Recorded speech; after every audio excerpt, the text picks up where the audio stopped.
poviem, je tu pri mne Miro Wendel, známy kostičiak, ktorý už dlhé roky robí dobré meno nielen nášmu mestu, ale dokázal to, ako od myšlienky sa dá prejsť aj k nejakému tomu rozumnému biznisu. Sadnime si na to, lebo ty nám porozprávaš príbeh svoj pekne od začiatku. Sedíš tu s Valachom, alebo teda s Miroslavom Wendelom alias Valachom. No a čo, som 38-ročný mladý chalan, teraz už manžel alebo muž, ktorý asi v 22-23 začal podnikať. Tak, a poďme teda k tomu, ako možno aj inšpirovať ľudí nejakým spôsobom, aká tá tvoja cesta bola, a myslím si, že je to natoľko cesta schodná, že možno niektorých stačí len nejakým spôsobom nakopnúť a o nej povedať a ich inšpirovať, aby možno dosiahli rovnaký cieľ ako ty. Točíš hlavou, že nie, takže no uveď nás teda na správnu mieru. Neviem presne, čo by si chcel na tejto akcii počuť, asi, že je úplne super, keď začneš podnikať a robiť na seba, asi to by bolo správne, takže ti to nebudem nejako kaziť. Je super, ak človek je sám sebe pánom a riadi si ten svoj čas a robí veci, ktoré ho bavia, dosiahne pritom nejaký úspech a všetko klape tak, ako má. Druhá stránka mince je taká, že si síce pánom svojho času až do určitej miery, kým ten biznis nedosiahne nejakú väčšiu rovinu, a potom je otázka, či to dokážeš nejako ukočírovať. No, tak, a ďalšia dôležitá vec je, že keď niekto má pocit, že by si chcel skúsiť nejaké podnikanie, začne podnikať len tak, proste skúsim, vyjde, nevinde, taký by som radšej odhovoril, nech to nerobia. Keď do niečoho ideš tak do toho naplno, musíš tomu veriť nie na 100, na 1000%, a potom to musíš proste sekať a musíš ísť aj cez, nie úplne cez mŕtvoly, ale aj cez ten svoj nejaký prach takej, kedy, ako to povedať, prach svojho komfortu musíš veľakrát prekonávať, takže je to veľká makačka a cieľavedomá dlhodobá práca, aby som povedal, že každodenná. Čiže keď si netrúfaš na to, že chceš makať, ale fakt makať každý deň, aspoň minimálne do začiatku, tak to radšej nerob. Ale čo na začiatku je potreba? Ako to bolo u teba? Kde to celé vzniklo, že teda áno, púšťam sa do toho? Na začiatku je potrebné mať nejakú víziu, to ti povie každý. V tejto dobe myslím si, že s najväčšou pravdepodobnosťou by si mal mať nejaký balík, aj keď v našom prípade balík peňazí, aj keď v našom prípade tak vôbec nebolo, čiže my sme taký príklad z ničoho niečo. Ako spieva Mike Spirit, ten chalan spravil z ničoho niečo, tak to sme my. A čiže vízia, peniaze a chuť a čas, odhodlanie bojovať. Musíš mať myšlienku takú, ktorej sám veríš a ideš si za ňou, keby bolo čo bolo. Áno, a ja o tvojej ceste viem, že ty si teda s predajom ako takým nejakých vecí začal, ale niekde v úplne inom sortimente, a v akom pokračuješ teda dnes. Ale čo to malo spoločné? Ty viem, že si bol v zahraničí, kde si chcel pritiahnuť tú zahraničnú thajskú všelijakú tú, či už kuchyňu, alebo veci odtiaľto, že to boli aj tvoje pôvodné začiatky. Bolo to tak, že bol som v zahraničí, dostal som sa v nejakom momente do Ázie a tam som zistil, že sa mi veľmi páči tá kultúra. Keď som sa vrátil späť, ja som si stále neuvedomoval to, ako, že dá sa vôbec s Áziou nejako dobre obchodovať na základe nejakého vymanenia zisku, lebo tá Ázia je úplne ideálny trh, keď chceš niečo doniesť lacno, draho predať, tak to je Ázia, to je paráda. Ale to skôr bolo ešte vtedy možno postsocialistických časov, keď takto zbohatlo veľa ľudí. Čiže takto ma to vôbec neinteresovalo, ale skôr to bolo to, že sa mi tá Ázia ako taká páčila a chcel som doniesť niečo, nejakú ich kultúru aj sem.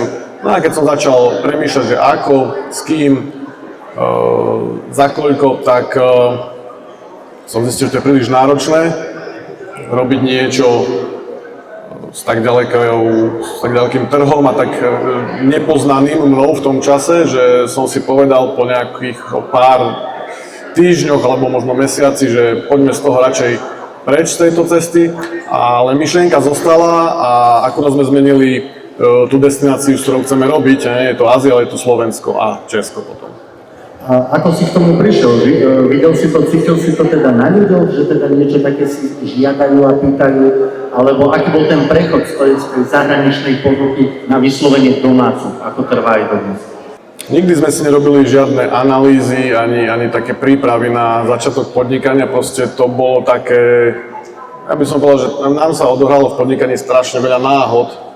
A toto bola taká šťastná náhoda, kedy proste trafili sme klinček po hlavičke a nejako to padlo na takú úrodnú pôdu, ale sám so sebou ja som bol sám sebe takým človekom,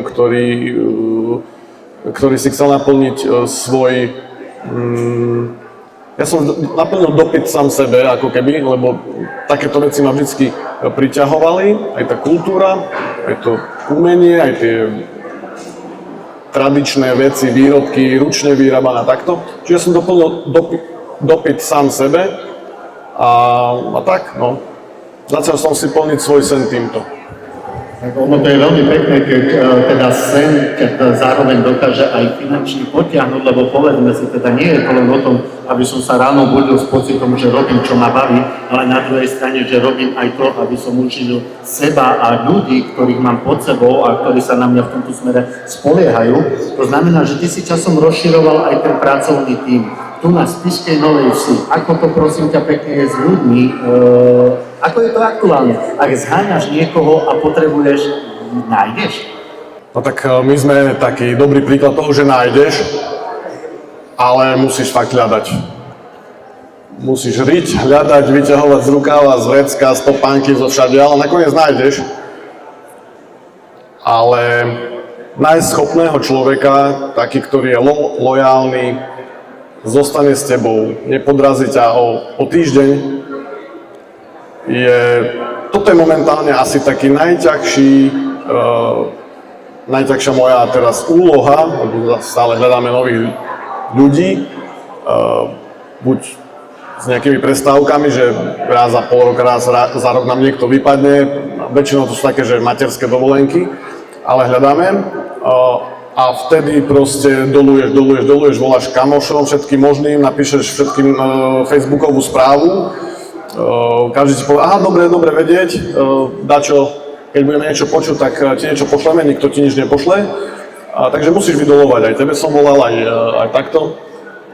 No a proste potom nakoniec nájdeš, ale nájsť ľudí, teda odpoveď na to, či nájdeš, ale veľmi ťažko nájdeš schopných ľudí, na ktorých sa môžeš spoľahnúť. A takíto ľudia budú časom ako vzácnejší, alebo teda sú vzácnosť proste, toto je vzácnosť, nájsť lojálneho človeka. Áno, ale ja si myslím, že aj dnes sa tu pohyboval veľký počet ľudí, takže určite aj medzi nimi sa nejakí nájdu, ktorí môžu priamo aj teba kontaktovať, alebo ak vedia o niekom, čo hľadá prácu a dajú za ne tzv. Ruku do ohňa, tak vedia, že sa za tebou môžu zastaviť, ale nie len tu, ale povedz, ešte aj kde ťa človek teda nájde v Spišskej Novej Vsi. Neviem, ako to myslíš, ale kde ma nájde? Kamenná predajňa, kde to ťa človek vlastne uvidí, keď to od nej chce vojsť? Nás nájdu priamo v centre mesta. Ja si myslím, že Spišiaci by to už mohli vedieť. Možno táto mladšia cieľovka nie, ale ich rodičia určite áno. Čiže centrum mesta, Zimná 44, je to oproti evanjelickému kostolu, to je ten modrý, keby niekto nevedel, ten menší modrý. No a hraje nám tam hudba, čiže hudba je taký dobrý záchytný bod. No a keby si aj tak nebol istý, že si na správnom mieste, tak u nás panuje vždy taká dobrá, kamarátska, príjemná atmosféra, takže toto ťa potom už určite uistí v tom, že si tam, kde máš byť. A ja teraz sa nebudem vtierať, ale skonštatujem, že je pravda to, čo rozprávaš, lebo ja koľkokrát tam vleziem, tak sa mi potom ťažko odtiaľ odchádza, lebo fakt sa tam človek cíti príjemne a dobre. A ja som bol minule za tebou a som bol aj prekvapený, že tá časť, ktorú bežný klient a zákazník vidí, je v tých predných časoch, ale ja som mal možnosť sa aj posunúť dozadu, kde vy balíte veľké počty balíkov, to znamená, že človek vás nenájde len v kamennej predajni, ale aj na e-shope. K tomu si sa ako dostal a ako hodnotíš tento krok ísť do toho virtuálneho sveta elektronického? Aký to malo pre teba osud? Zase písal sa rok 2010, keď sme začali a písal sa rok 2011 alebo polka 11 niečo ku roku 2012, keď sme si zase náhodou nejako uvedomili, že bolo by dobre mať e-shop, lebo si myslíš, že keď máš kamennú predajňu, tak vytvoríš si nejako veľmi rýchlo predajňu aj na internete, ktorá nebude vlastne nič potrebovať, len ti bude prinášať objednávky, ty to zabalíš, odniesieš a zarobená. Takže s týmto sme išli do toho, hej, logicky. Zase opak je pravdou, e-shop je oveľa náročnejší ako klasická kamenná predajňa, to zistíš až potom. No, ale my sme sa zase nevzdali a už keď sme boli v tom, tak potrebuješ proste ísť. Tam cesty späť niet pri podnikaní, buď skrachuješ, skončíš a nie je to príjemné, alebo proste musíš ísť ďalej. Takže sme išli ďalej a vybudovali sme e-shop, ktorý je v svojom segmente nejak takej, možno nie na špičke medzi konkurenciou alebo vo veľkosti slovenských e-shopov. Je to nejaký taký stredný slovenský e-shop, nie sme ani mali už, sme stredný. Máme na jeho obsluhu potrebujeme zhruba 4 ľudí, ktorí robia len to. Expedujeme kvantum zásilok, rozvíjame sa aj týmto smerom. Ja som sa postupom času stal nejakou možno aj tvárou toho celého, nie že možno, ale určite, stal som sa tvárou. A veľa ľudí mňa teda pozná skrz tú značku aj mimo spiskej. Začali sme robiť rôzne vstupy, alebo ako to nazvať takto moderne, že asi sa som ja stal možno nejaký mini influencer. Nadviazujeme celkom zaujímavé spolupráce v poslednej dobe. Dobre sa mi vystupuje pred kamerou, čiže je to také uvoľnené. Ja si pamätám, keď sme niekedy začínali robiť už len obyčajnú facebookovú súťaž si ideš spraviť, tak to bola nočná mora proste. Kosta ma musel kolega natáčať asi 2 hodiny, aby som dal zo seba 2 minúty vystrihaného videa. Toto je, chvála Bohu, za mnou. Všetko dávame na live, ako je teraz. A robí mi to celkom dobre, no. Takže toto je momentálne tá vec, čo ma dosť naplňa, byť takto online. Počkaj, my teraz kde si ideme online, hovoríš, áno? My ideme online tuto aj tuto. No tak to je úžasné, až človek získa takú väčšiu tú zodpovednosť, takže počkaj. Tak poďme ešte raz. Idem sa snažiť. Ale nie, ja sa snažím celý čas, dúfam, že to je aj trošku vidieť. Miro, si tvárou, to znamená, že kde ťa človek uvidí, čo sú to za projekty a daj teda o tom trošku vedieť. Tak zúčastnili sme sa zo pár podcastov, jeden z tých bol aj ten tvoj, Spíš, nespíš, za čo ti veľmi pekne ďakujem, si bol nejaký taký štarter na začiatku toho celého. Potom vznikli nejaké ďalšie podcasty, predtým možno pár rokov predtým som bol takto na pódiu pri nejakej podnikateľskej akcii, kde ma zavolali, tak to bolo také, toto bolo ešte ťažké. No ale teraz proste začíname robiť, ja som sa začal venovať, alebo nie že venovať, začal som ukazovať svoje kulinárske umenie aj na kameru. Nehovorím, že bolo nejaké úplne perfektné, ale stále si vieš nájsť recept na internete, vieš si ho vyskúšať a keď sa ti podarí, tak ho vieš aj potom prezentovať. Čiže stal sa sme taký kuchár. No a baví ma to teraz, mali sme, a to bude čoskoro, mali sme jednu výbornú spoluprácu s jedným slovenským veľmi známym šéf-kuchárom, ktorého určite všetci poznajú. recepty vyjdú o chvíľu a máme snahu postupne takýto štýl tých vstupov alebo tých receptov rozvíjať aj naďalej, aby sme pridali nejakú takú pridanú hodnotu. Teraz napríklad raz som robil recept ja sám ešte, sám som ho teda moderoval alebo varil bez pomoci. A myslím, že boli to nejaké brinzové halušky a tie nás nakopli do toho tak, lebo to videlo strašne veľa, tisícov ľudí, to som si ani nepredstavil, že toľko to môže mať úspech. Na to nás nakoplo do toho, že kurník, tak asi sme tú pridanú hodnotu vytvorili, tak poďme ďalej. No a teraz ideme ďalej, robíme to ešte profesionálnejšie, chceme to robiť ešte viacej. No a tým si vlastne zlepšujeme aj svoj marketing, tú svoju visibilitu a zároveň mi to robí dobre. Ponuka produktov tvojich, či už na e-shope alebo na kamennej predajni, nie je to len o tom, že fungovať stále na tom istom, čo človek dlhodobo ponúka, ale je to stále určité hľadanie aj nových dodávateľov. Ako pristupuješ k týmto veciam? Áno, je to ťažké. Takto, nie je to ťažké ako mať nejakú ponuku. Na začiatku, keď začínaš, tak nemáš žiaden kontakt, nikto ťa nepozná, čiže ideš a vyťahuješ to proste po kúskoch, hej, nejakých dodávateľov nájdeš na internete, oslovíš, tí ťa nepoznajú, dajú ti nie možno najlepšie ponuky a tak ďalej. Ale nejako sa proste s týmto potrápiš na začiatku, potom príde etapa, keď už ťa pozná to tvoje publikum, alebo tí tvoji potenciálni dodávateľia poznajú teba, čiže oni prídu za tebou. No potom vlastne nemôžeš uspokojiť všetkých, čiže potom polovicu odmietneš, alebo väčšiu polovicu, 2/3 odmietneš a vyberieš sa len také perličky, ktoré ti dávajú nejakú logiku. A potom po nejakých rokoch príde to, že niekomu šikovnejšiemu možno aj po pár mesiacov, že si to nejako celé zanalizuješ a zistíš, že síce máš peknú ponuku, ale musíš ju obmeniť, lebo už napríklad za ten čas, ktorý to robíš, tak už niektoré produkty stratili svoj dosah, alebo že sú až také zaujímavé, výrobca nerobí, nejaký aktívny marketing, ľudia to nepoznajú, bla bla bla.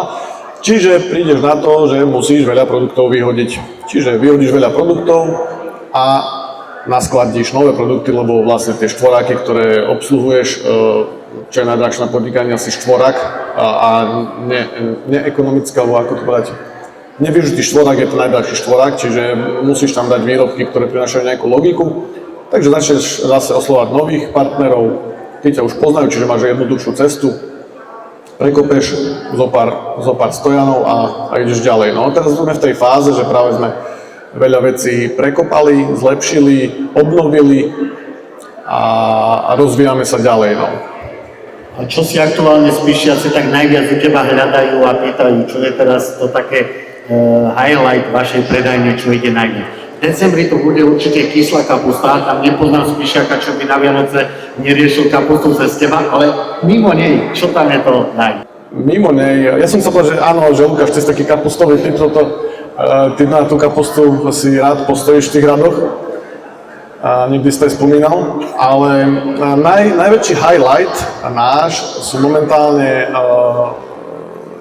čisté prírodné ovocné šťavy, z ktorých sme si spravili vlastne svoju privátku, čiže máme vlastnú značku niekoľkých produktov, ale jedna z tých vlastných sú aj naše šťavy a to sa podarilo skrz tú kvalitu, cenu, vizuál, všetko spraviť tak, že proste toto je úplne naša topka a z tých všetkých úplne pretrča, myslím, že aróniová šťava 3-litrová. Výborná cena, výborná šťava, výborné zdravotné účinky, takže toto nás veľmi teší, že to, čo sme vytvorili, tak sa aj ujalo. Toto je ten pekný moment toho podnikania, keď sa ujme niečo, čo vytvoríš. Tak, a ja som rád, že ty si dôkazom toho, že aj tu sa dá pekný biznis rozbehnúť, rozvíjať si ten obchod spôsobom, ktorý uspokojuje všetkých. A na záver mi dovol ešte aj takú možno osobnejšiu otázku, lebo jedna vec je podnikať, jedna vec je fungovať, a druhá vec je aj rodine popri tomto celé zvládať. Ja viem o tebe, že ty máš teda aj decka. Ako sa dá, moja otázka znie, spojiť ten pracovný život s tým súkromným? Dá sa na to nájsť čas? Ak chceš odpovedť, ak nie, ale myslím si, že niečo povieš aj k tomu. Všetko sa dá, keď si to v hlave nejako usporiadaš. Musíš si to uvedomiť, že podnikanie nie je to najdôležitejšie na celom tvojom živote, ale ten základ je nejaké zázemie a tá rodina ti dáva tie také pevné korene asi. Mantinely nie, ale pevné korene, kde sa môžeš vždy vrátiť, nájsť tú energiu na ďalšie podnikanie, na ďalšie pokračovanie. Čiže nájsť si čas na svoju rodinu i popri podnikaní je veľmi ťažké, ale musíš to spraviť. A keď to spravíš, tak tvoje podnikanie neutrpí, keď to spravíš dobre, neutrpí, ale ty vzrastieš.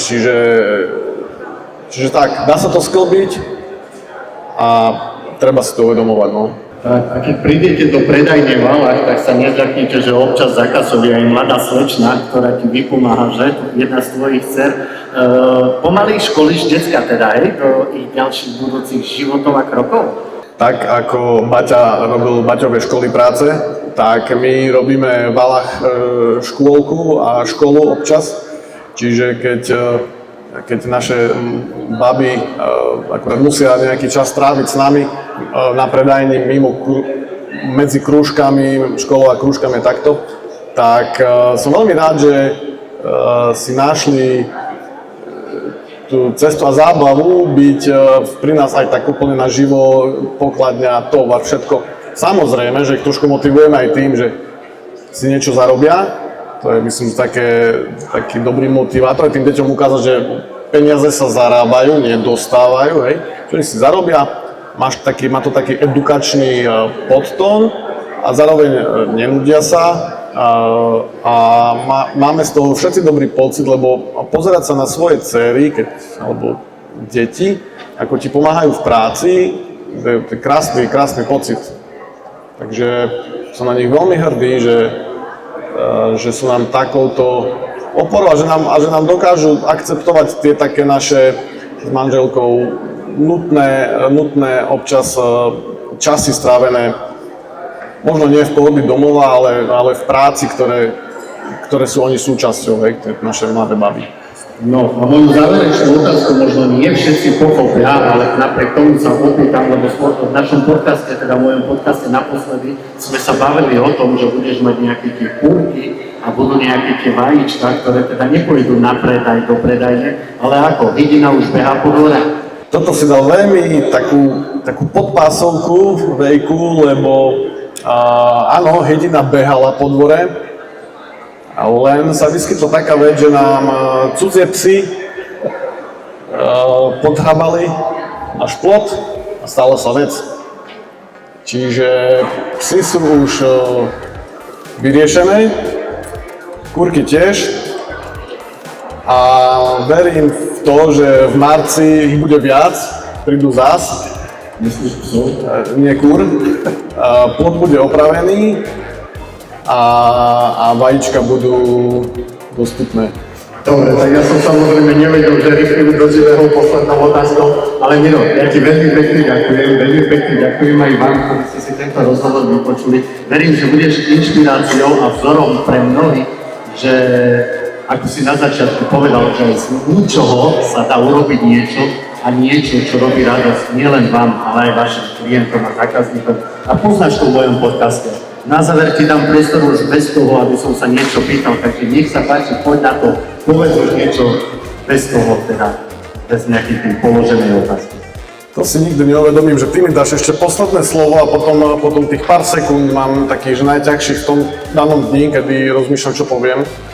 Neviem, Lukáš, no áno, dá sa spraviť z ničoho niečo, som toho jasným príkladom, len musíš fakt chcieť a drieť. Dá sa to, musíš mať oporu v rodine, oporu v známych, oporu v kamarátoch, oporu v dobrý kolektív, musíš vybrať dobrých ľudí, hlavne musíš mať teda intuíciu a dá sa to spraviť. Čiže ak niekto chce, dá sa. Ak niekto potrebuje pomoc, pomôžeme. Ak ale človek nie je úplne rozhodnutý, že chce obetovať svojmu nápadu celý svoj čas, nech to radšej nerobí. Buď ideš naplno, alebo nejdeš.